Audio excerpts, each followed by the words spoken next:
स्वातंत्र्य दिनाच्या कार्यक्रमासाठी सोलापूर शहरातील शाळेत आलेल्या इयत्ता 8वीतील मुलीचं अपहरण करणाऱ्या तरुणाला फौजदार चावडी पोलिसांच्या गुन्हे प्रकटीकरण पथकानं कराड येथून ताब्यात घेतले। अल्पवयीन मुलीच्या आईनं फिर्याद दिल्यानंतर पोलिसांनी 24 तासात त्या मुलीसह तरुणाला शोधलं।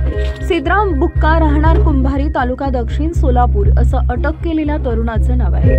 अल्पवयीन मुलीचे कुटुंबीय कुंभारी इथं राहायला असताना संशयित आरोपी सिद्धराम याची त्या मुलीशी ओळख झाली होती। काही महिन्यांपूर्वी मुलीचे कुटुंबीय हत्तूर इथं राहायला गेले होते। दरम्यान 15 ऑगस्ट रोजी शाळेतील स्वातंत्र्य दिनाच्या कार्यक्रमासाठी ती मुलगी सकाळी 6:30 वाजता घरातून बाहेर पडली होती।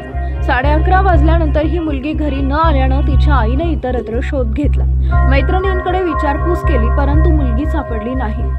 त्यानंतर मुलीच्या आईनं फौजदार चावडी पोलीस ठाणे गाठलं। पोलिसांनी शाळा ते सोलापूर एसटी स्टँड या मार्गावरील सीसीटीव्ही फुटेज पडताळले। त्यावेळी एक तरुण दुचाकीवरून अल्पवयीन मुलीला मोहोळच्या दिशेने घेऊन जात असल्याचं दिसलं। पोलिसांनी पाठलाग केला आणि मोहोळ बस स्टँडवर चौकशी केली। दुचाकी मोहोळमध्ये लावून तो तरुण एसटीनं कराडला गेल्याची माहिती पोलिसांना मिळाली। फौजदार चावडी पोलीस ठाण्याचे गुन्हे प्रकटीकरण पथकाचे प्रमुख सहाय्यक पोलीस निरीक्षक संजय क्षीरसागर यांचं पथक कराडच्या दिशेने रवाना झालं। पोलिसांनी कराड येथून दोघांनाही सोलापुरात आणलं।